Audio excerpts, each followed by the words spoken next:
Hi, this is Connie Chu of Crazy Asian Ferments.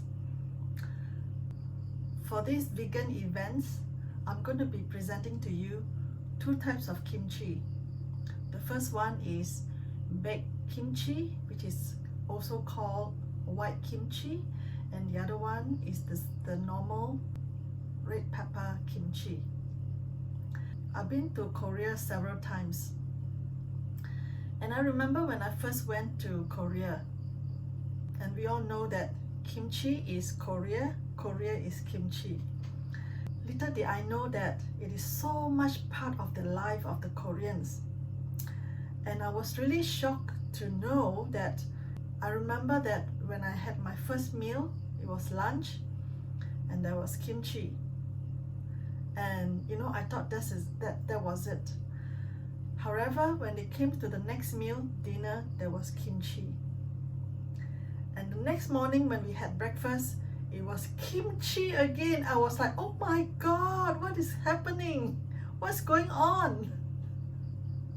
And so on and so forth. They even have kimchi for supper. And sometimes, and I even saw a woman who just had her Daikon kimchi and a bowl of white rice, and she just ate like that. Wow.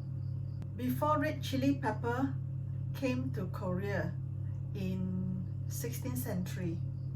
Now I got that fact from Kimchi Museum in Seoul, Korea, which I went last December. Korea used to have only white kimchi. So this white kimchi has a long history. Everybody knows that kimchi is very, very healthy. And do you know how much lactic acid bacteria there is in 1 gram of kimchi? Again, I got this fact from the museum, Kimchi Museum in Seoul. 1 gram of kimchi has about 10 million lactic acid bacteria. Amazing, isn't it? Of course, the best is making your own kimchi, because those store-bought ones are very, very different. And don't be surprised, they could be overly sour. I remember once I had a small tub, and the moment I pick it up, and it tastes like chlorine. And I had to just put it aside and never touch again. It's just so different from the homemade one. Of course, when it comes to making kimchi, most of the ingredients are quite similar. There's daikon, there is green onion, there is pear, there is garlic, ginger, and chili pepper. However, it always turns out very, very differently. For this segment, I'm making vegan kimchi. It means there's no animal product in it. Now, how do I create that umami in a kimchi? Because in order to make kimchi taste delicious, they use a lot of fermented seafood. Like, for example, salted shrimps, anchovy sauce, and some they even put fresh seafood in it, like oysters, cuttlefish, shrimps. I'm talking about the raw ones. So that is what make kimchi taste like a full flavor. Full flavor, it just makes you feel so satisfied. Now, for this vegan kimchi, let's check it out. How do I make an interesting umami sauce? Now, I don't want to call that a vegan fish sauce, because vegan is about no animal product. So why do we need to mention about fish sauce or vegan fish sauce? We shall just call it umami sauce. Is that okay with you? Now, there's a lot of ingredients. Today, you're going to go through a journey with me whereby you will discover that this is no ordinary kimchi. Now, there are two kinds of kimchi. One is water kimchi, one is seasoned kimchi. So for today's vegan kimchi, baked kimchi, it is considered as a water kimchi. It has two parts to it. First thing first, I need to salt the Napa cabbage, which I've already done so. And check it out, how did I salt the Napa cabbage?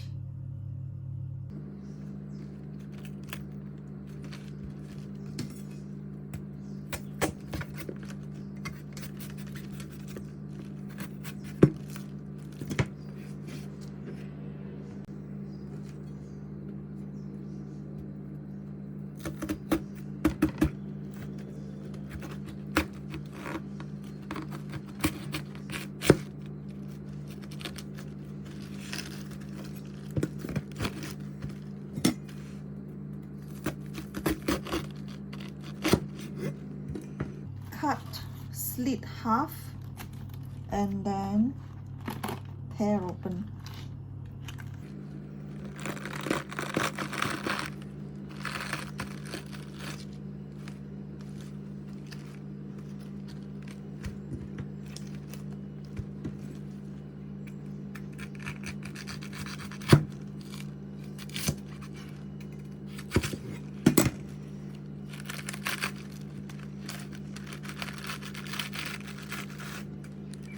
Beautiful.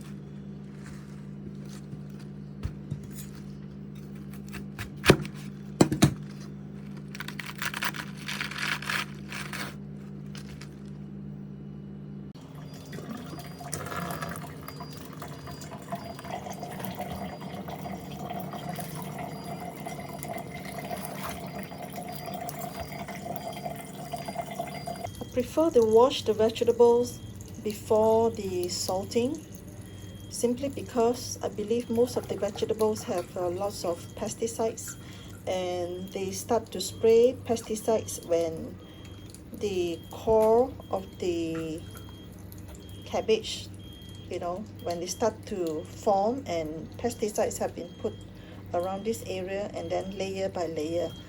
So I prefer to clean my Napa cabbage with high pH water at pH 11.5 first. Soak it for about 30 minutes.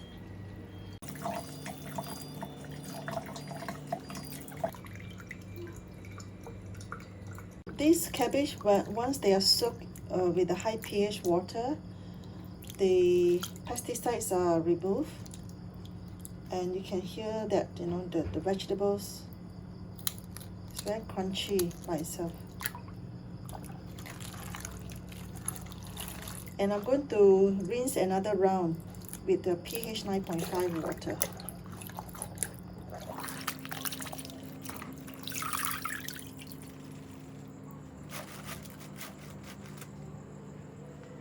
Some of you who have watched the earlier events, and there is a video of me presenting about using Kangen water for the fermentations.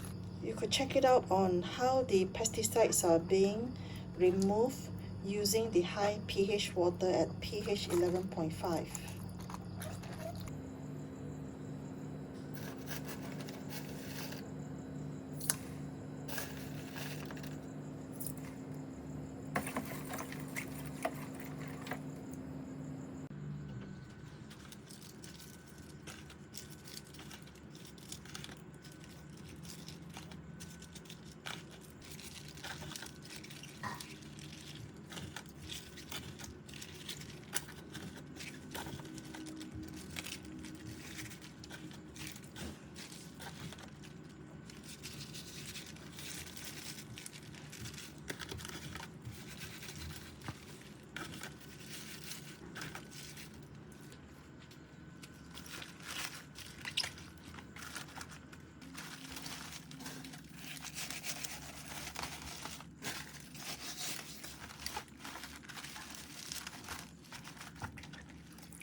It's nearly 2 hours that I've salted the cabbage. Let's test it out.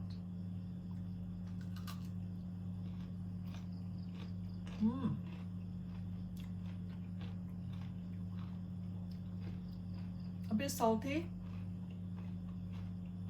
So I'm going to wash the Napa cabbage.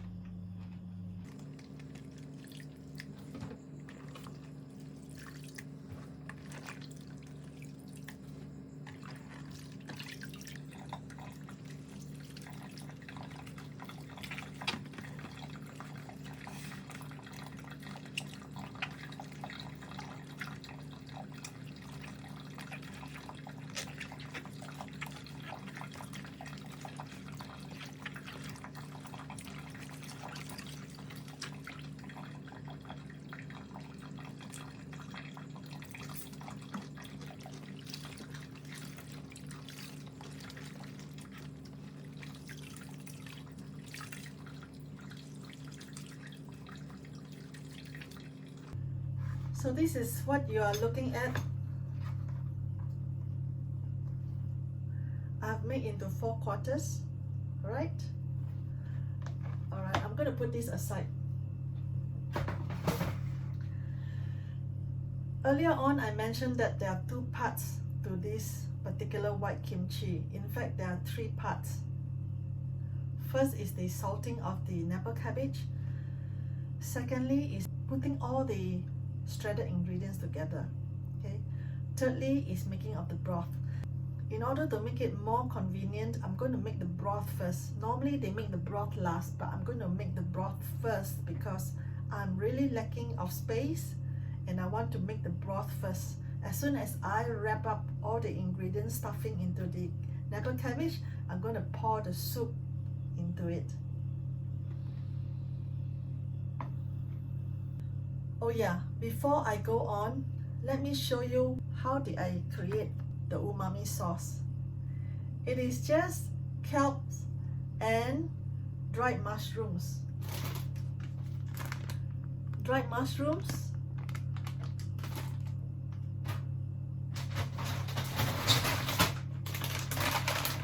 look at how big this packet of kelp is. I bought this in Korea last year.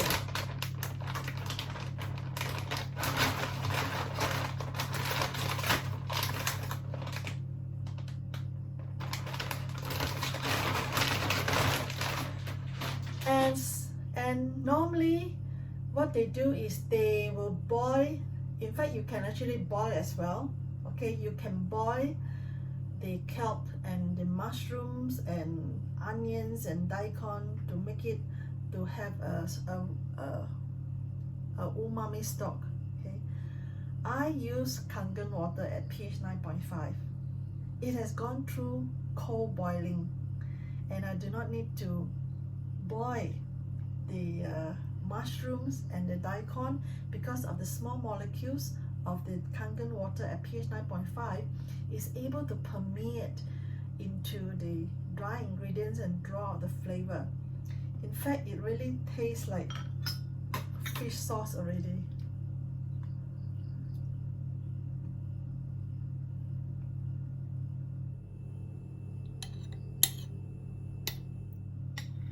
I tried earlier on, I really love it.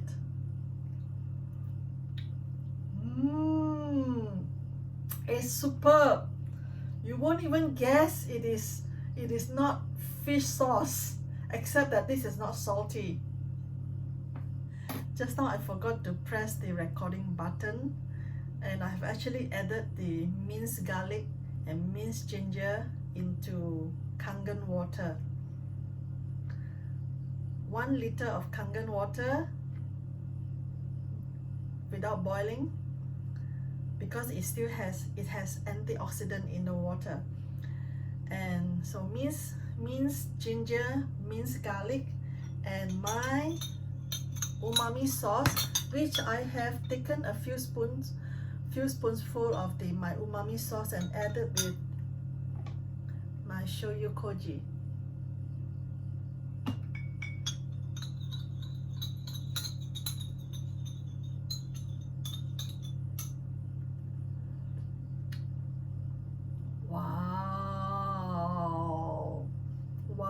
won't believe this. This tastes like salmon fish sauce because I love to use salmon fish sauce for the normal kimchi, and it tastes very gentle. It's not so dead saltiness. This tastes almost like that. So I'm going to pour into the broth.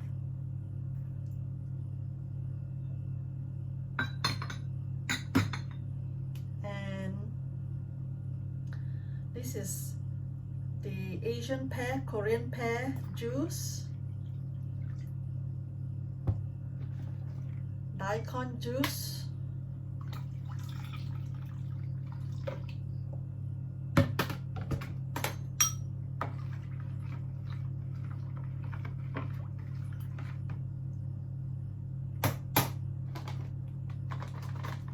half a tablespoon of salt.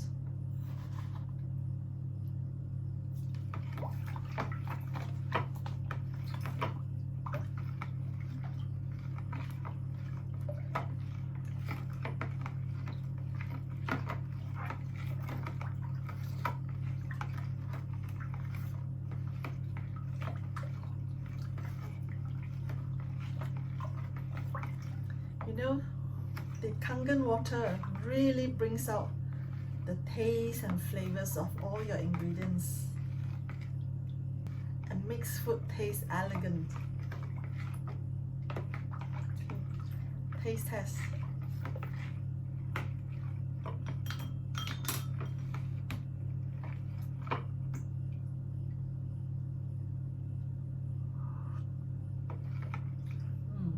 I can have more of my umami sauce.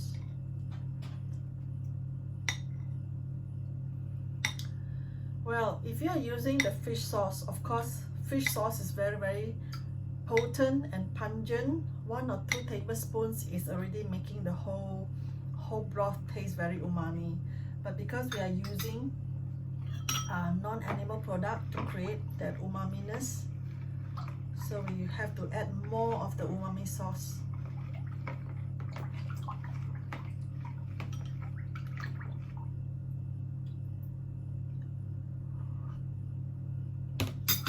Add a little bit more of the shoyu koji.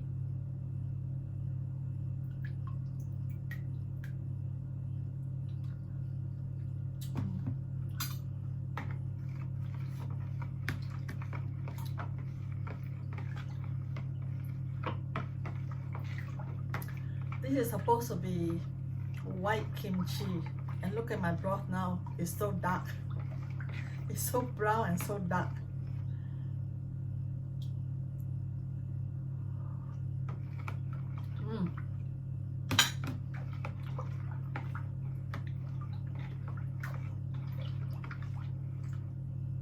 Okay, I'm gonna add a little bit more of the shoyu koji.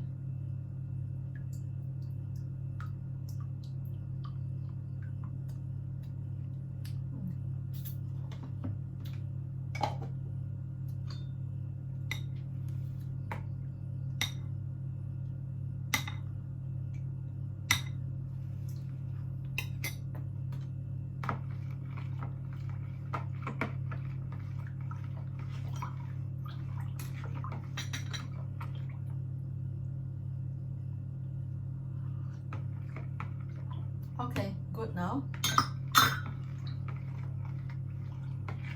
Next will be wrapping up of the vegetables with the stuffings.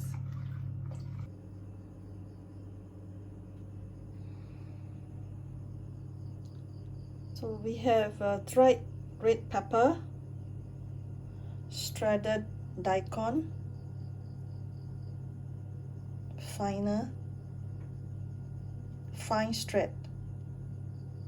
finely shredded kombu, jujube, garlic, shredded ginger, minced garlic. This is for the broth, and this is the rice porridge, my umami sauce. I don't want to call it a fish sauce because this is supposed to be vegan a vegan kimchi. There's not supposed to be animal product in it. So I would call this a umami sauce. The pear, I will cut it just before tossing in with all the other ingredients because this will oxidize really fast. And chop together chive and green onions.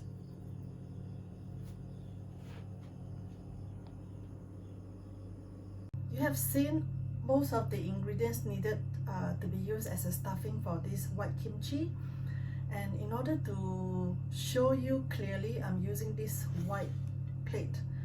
However, I actually needed something deeper, but I do not have it, so I'm just doing my best. Alright, daikon. For this particular white kimchi, everything has got to be shredded very, very finely, or julienne.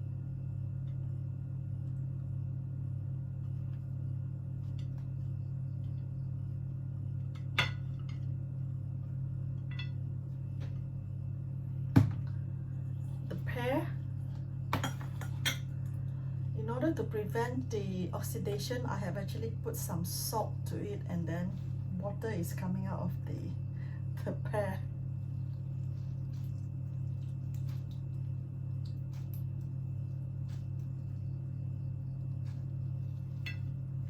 See, looks so beautiful. It's so white. If you did not put, just a little bit of salt will do, because otherwise it's going to look brown and not beautiful.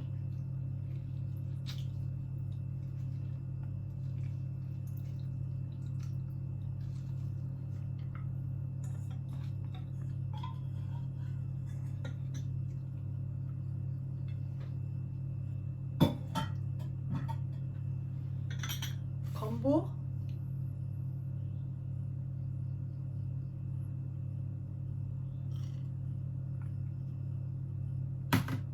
jujube, from 5 jujube fruits, and I shredded very thinly like this.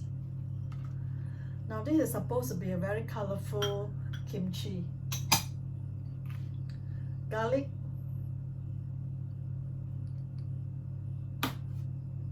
some ginger,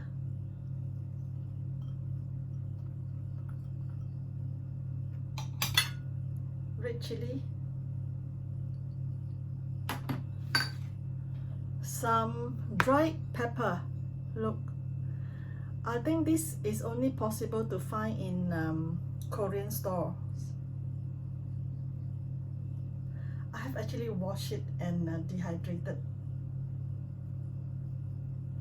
Most of my ingredients, I wash it. I really do not trust. First of all, I do not think there is really real organic vegetables unless you grow yourself.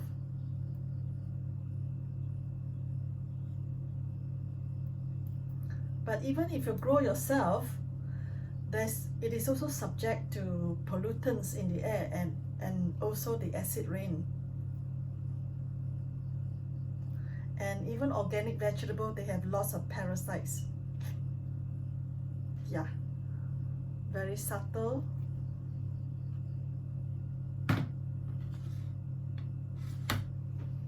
And the rice porridge, watch the following content and see how I make my rice porridge.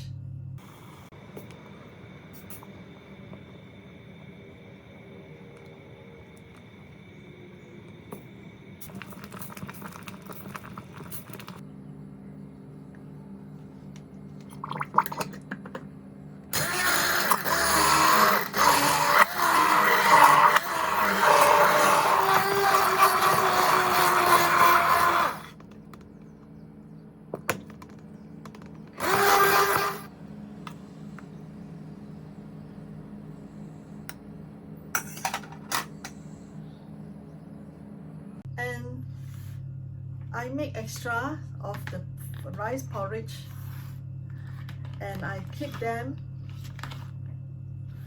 and and I pack them in 5 packs. And I'm going to put into the freezer.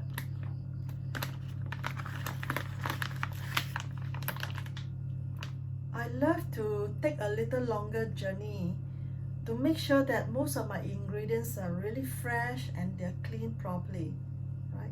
Even the rice porridge as well. Now, not to worry, because you can only do your best.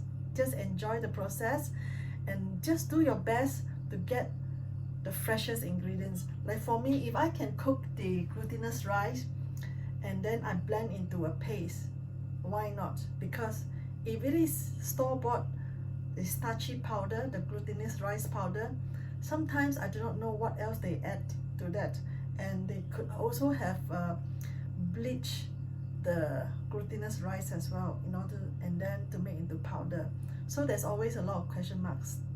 Yeah, so I like to have a hand on most of the food that I'm making for myself and for my loved ones and for all my friends, because I do not make business out of this. I usually make a little bit extra and give it to my friends. All right, so 1, 2, 3. Yes. I'm gonna sanitize my hands.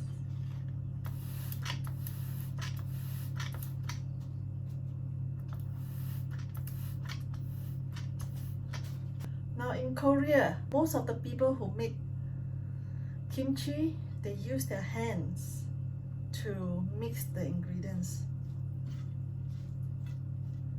Oh yeah, I'm going to put my umami sauce.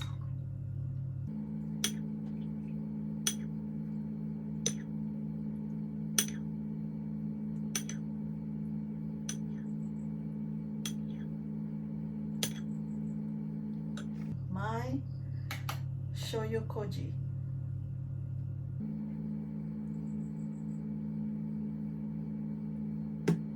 And toss it. This is really the first stage of fermentation, using your hands.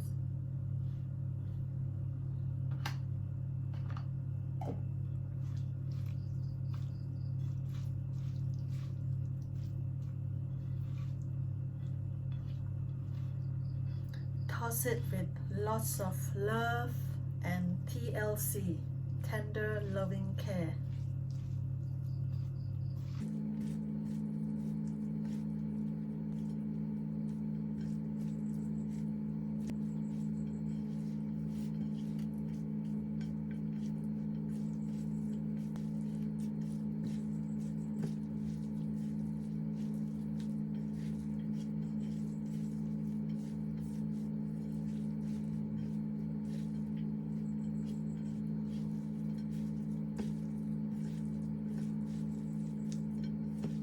I'll just toss it evenly and I'm going to do a taste test.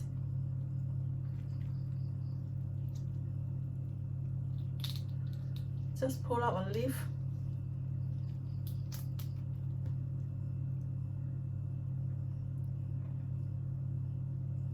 Roll it.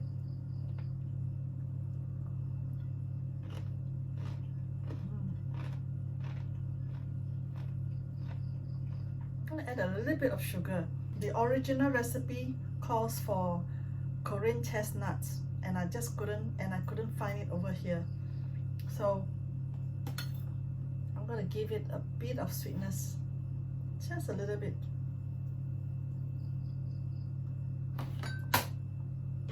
And extra rice porridge.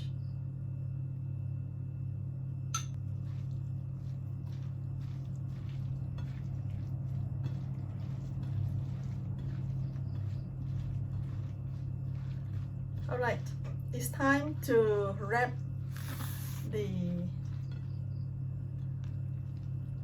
kimchi.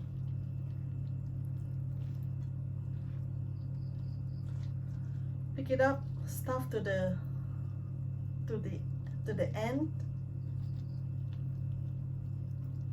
every leaf.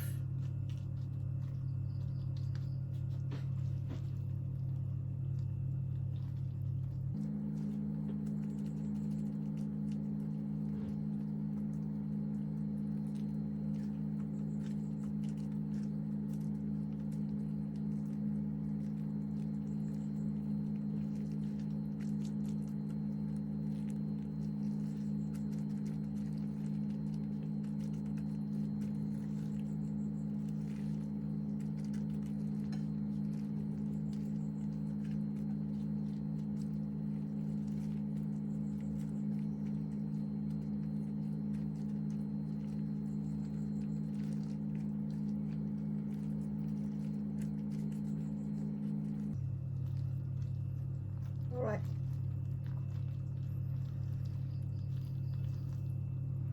Leave behind 2 pieces of leaf.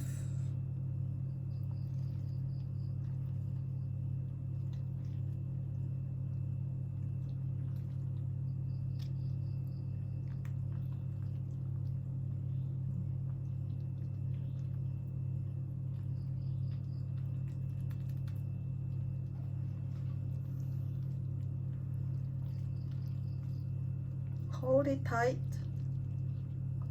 press it down, and try to cover at least half of it.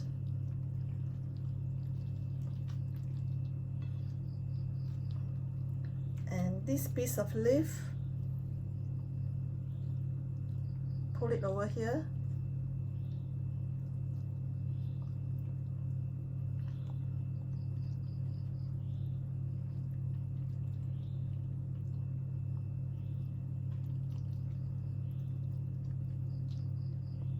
Can you see this? By the way, this is called Pogi kimchi. Pogi kimchi means it's whole kimchi.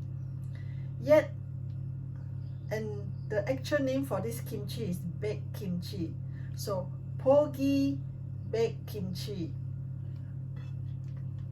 Now I have a stylish way of wrapping this. Wait for a moment.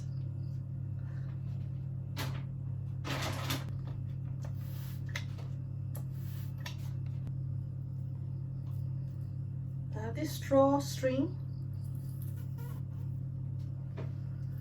using 2 strands.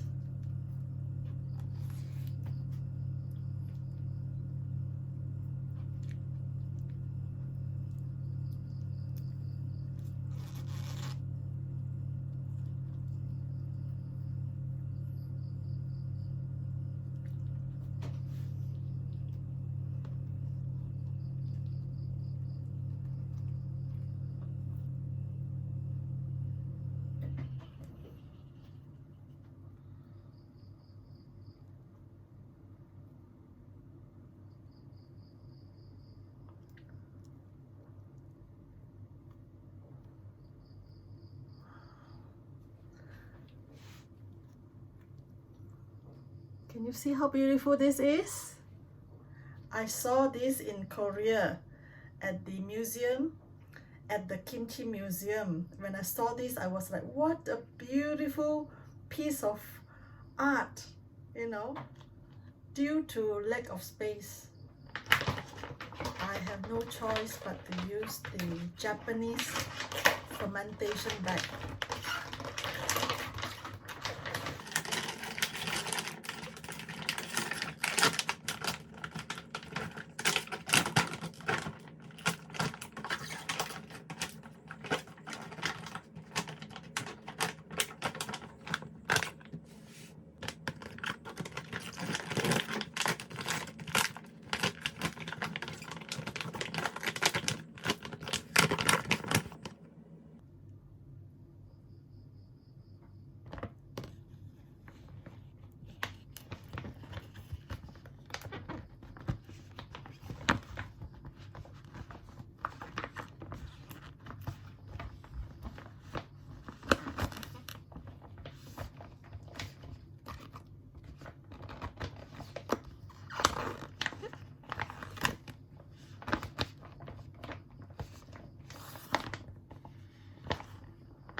guess what? Earlier on, after I wrapped the whole Pogi, I forgot to put the chive and the green onion, and I had to disassemble everything, you know, open up and took out the stuffings and added with the chive and the green onions and re-stuff again. And this is how it looks like now, because there are some gaps in between, you know, this Pogi is supposed to be very, very tight.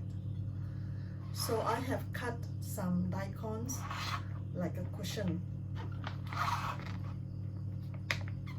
Fill up the gap. So the whole thing, the whole bag is like very uprighted. And finally, it is time to pour the broth into the baked kimchi.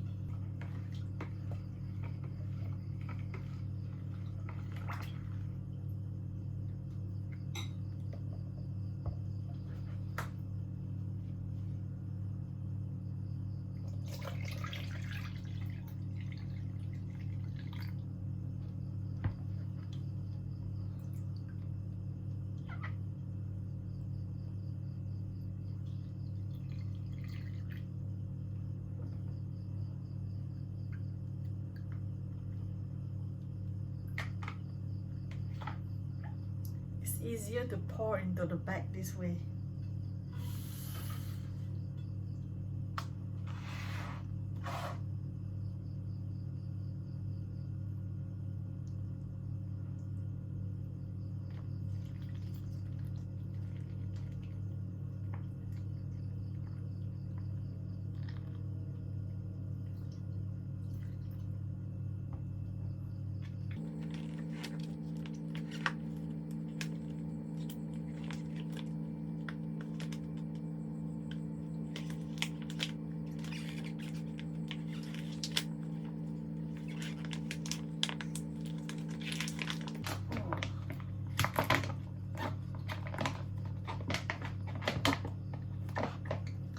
Broth is very important for this baked kimchi, so I'm going to be adding more.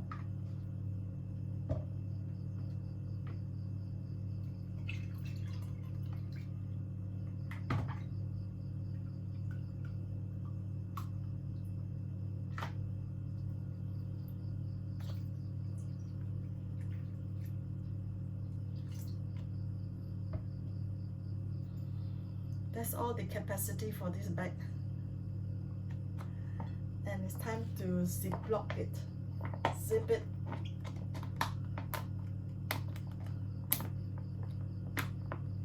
To the center. Squeeze out the air. Compress it.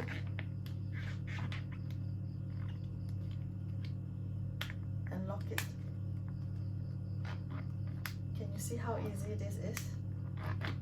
Of course, for some of you who have a Tupperware or kimchi box, or I think it's easier with a kimchi box, you know, a Tupperware which is of this size, rather than this way, because the whole Pogi need to be seated in the broth. Yeah. So this is it. This will ferment really, really fast. And for my country, which is hot and in a tropical with tropical climate, I am not even going to put it outside. I'm going to put into the fridge straight away and wait for perhaps 1 week to 20 days. I shall be showing you how I'm going to be serving it. See you soon. Hello everyone. This is my Pogi baked kimchi. This is just 2 days later and I can't wait to dig it out and taste how it is like at day 2, 48 hours later. Here I'm going to open up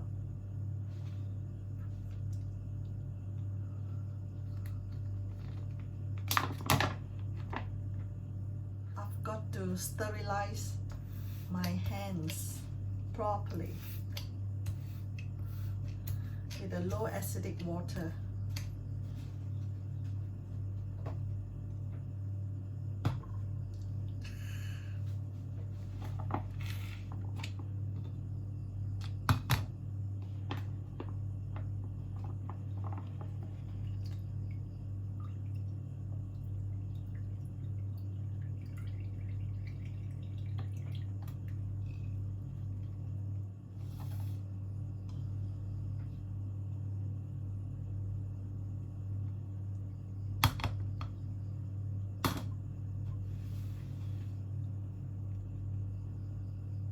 Remove the straw string.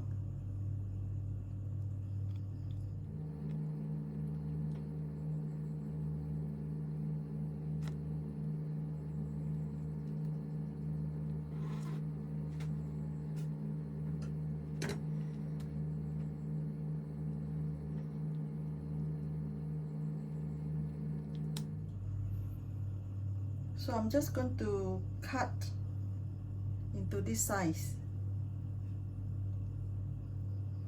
The head is here.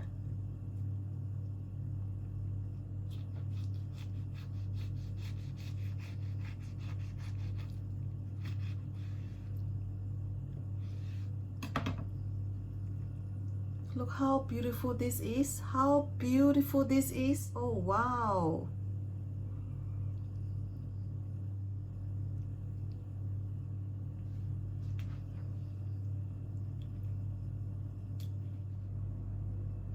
This is just so sexy and beautiful.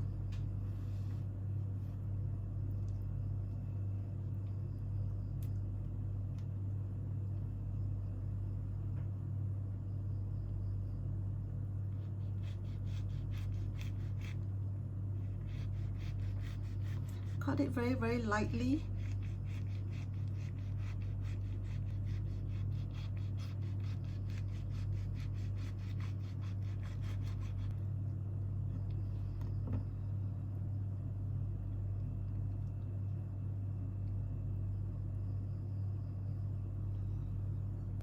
I'm going to be showing you the top view, and we need to pour the broth over it.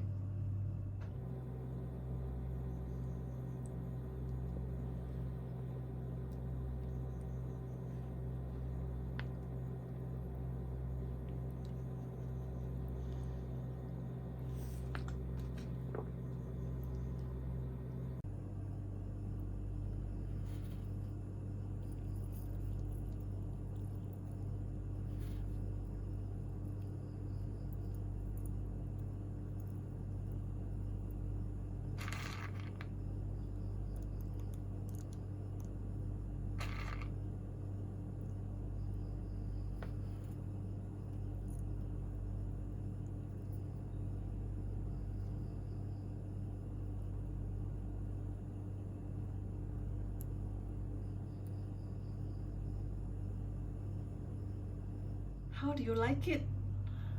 Beautiful? A work of art. Wow. Let's dive in.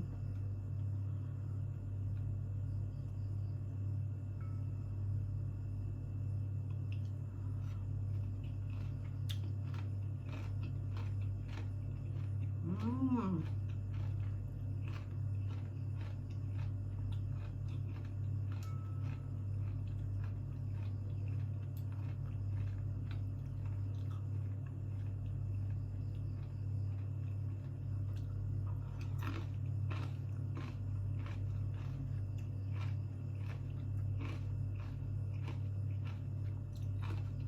This has not yet turned sour, and as it is, if you want to eat it like a salad, it is very refreshing. Flavors, full flavor, and not yet to the point of fermented. So if you want a little bit more sour, we just have to wait. And after this, I am going to put back into the Ziploc bag and ferment further. So the reason why I am showing it today is because I can't wait, and in the next 1 or 2 weeks I'm going to be quite busy, so therefore I'm taking this opportunity to show you how I present it and plate it, so you have an idea. Yeah, this is my vegan version of Pogi baked kimchi. It means white kimchi. 감사합니다 and love you all.